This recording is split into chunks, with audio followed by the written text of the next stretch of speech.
Hi friends, இங்கே பாருங்கள். இது வந்து இதுக்கு பேர் வந்து ஜூஸ் பெரி. இது எனக்கு ரொம்ப பிடிச்ச ஒரு ஸ்நாக்ஸ். இது வந்து 90s கிட்ஸ் ஸ்நாக்ஸ்ன்னு கூட சொல்லலாம். அப்போ தான் ரொம்ப ஃபேமஸாக இருக்கும். சின்ன சின்ன கடைகளில் கூட விற்கும் இதெல்லாம். இப்போ வந்து ரொம்ப வந்து மோஸ்ட்லி விற்கிறதில்ல. இது பாருங்கள், சூப்பராக இருக்கும் டேஸ்ட்டு. பார்த்திங்களா, ஹாட்டாக பிஸ்கட்டாக நல்லாயிருக்கும். பிள்ளைங்களுக்கெல்லாம் கூட கொடுத்துடலாம். ரொம்ப சூப்பராக இருக்கும், டேஸ்ட்டாக இருக்கும், கிறிஸ்பியாக இருக்கும்.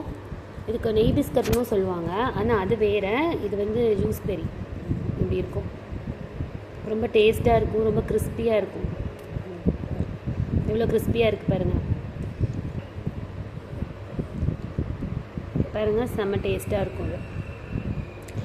எனக்கு இந்த ஸ்நாக் ரொம்ப பிடிக்கும், அதனால தான் அதை ஷேர் பண்ணுறேன். உங்களுக்கும் யாருக்கெல்லாம் இந்த ஜூஸ் பெரி பிடிக்குமோ அவங்களாம் கமெண்ட்டில் சொல்லுங்கள், லைக் பண்ணுங்கள் கண்டிப்பாக.